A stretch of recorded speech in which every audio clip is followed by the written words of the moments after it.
after 18 months of arguing and consultation, there's still intense emotion over the Murray-Darling Basin plan. The Victorian government's fighting a move to take nearly 2,800 gigalitres of water away from farmers to improve the health of the river system. Peter McCutcheon reports.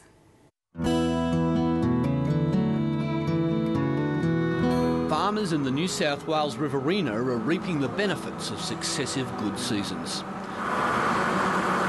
But this bumper rice crop is only possible through irrigation, and rights to extract water from surrounding creeks and rivers are strongly defended. Any cut in water here will just really decimate the area.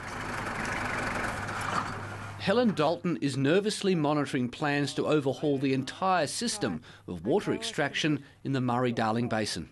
I'm a little bit cynical about the process, I have to say, but I'm hoping that things will, they'll turn out and they'll actually listen to us and make changes to the plan. And that sentiment can be found throughout the Murray-Darling system, although those farming hundreds of kilometres downstream are hoping for a very different outcome.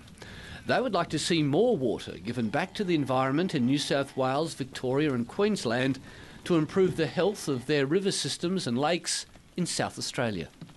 The river will die from the bottom up, so unless you're flushing it through to the sea, gradually you just get an incline of salt throughout the whole system.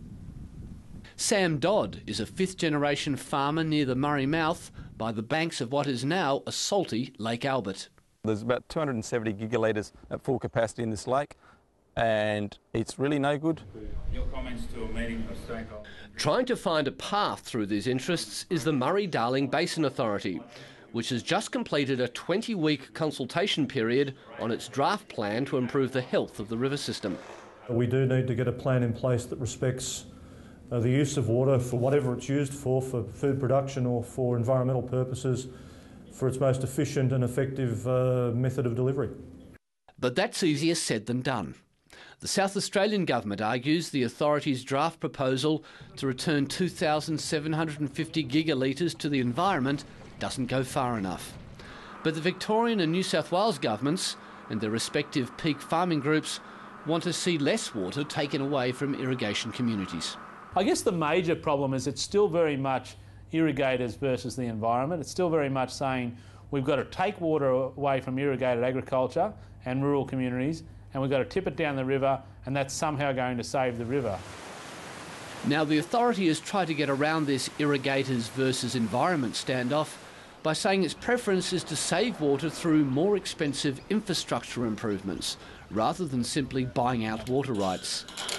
They're efficiency measures which leave the community with the water. None of that detail is yet filtered into the Basin Plan. It's still very much a document of purchasing water. And that's what concerns irrigation communities, especially in the New South Wales Riverina. If water leaves our community, even if it is not a mandatory acquisition, it means less money to be spent in our communities, and it means less job in our communities. But downstream in South Australia, farmer Sam Dodd says this is the sort of thing his community has already gone through. And we have exactly the same capital investment, but our industries have totally collapsed, and they must realise that their industries eventually will collapse in just the same way ours do if we do not have a system that is environmentally sustainable. As the Basin Plan consultation period came to an end, Aboriginal elders from the Lower Murray performed the Ring Barlin, a series of healing ceremonies over 2 weeks covering thousands of kilometres from Queensland to the Murray mouth. But the healing of what many scientists see as a damaged river system will also require the political will of state and federal governments.